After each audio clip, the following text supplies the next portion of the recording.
Hey folks, quick video how you can fix your squeaky floor.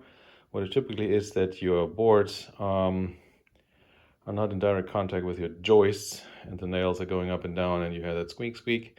So, I mean, not everybody has the luxury to cut up his carpet. I'm getting new carpet today and that's why I open it up completely.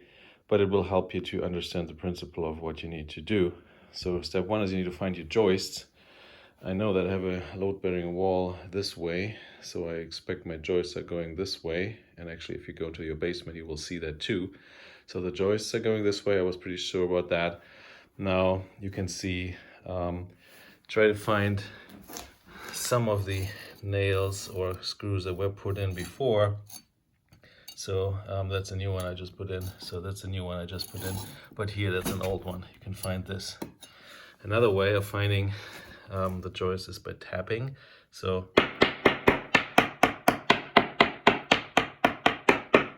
you hear a difference, right? So there's something underneath here. So we have a joist running this way, and then I did as simple as that, 16 inches, found this area here, and I noticed there are no screws at all in this area. So every 4 inches I put a few screws in here and the squeak was gone. Beginning, I just took the screws I had, and these were these screws. So they have threaded all the way through, which is a problem. So then I used these ones, which I still had from some, cabinet installation. Those screws, see they have shaft here.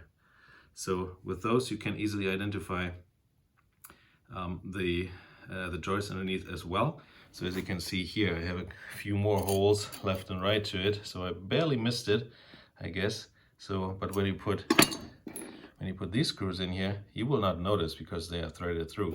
But if you put these in here and you take them out, you will notice they're actually not coming out because, they're just spinning. So that's also another good way to find the joists. And last not least, you should take those screws anyhow that, have a shaft here, because then you will pull the floor down to the joist much better. So as said, not expecting everybody to pull out his carpet here, but it's good to understand how you do this. There are other videos out there that you can, go through the carpet, but it's the same principle. You tighten your floorboards to the joists. All right, hope you enjoyed this video. If you did, please give me a thumbs up and a like, and if you would subscribe, that would be great as well. See you later.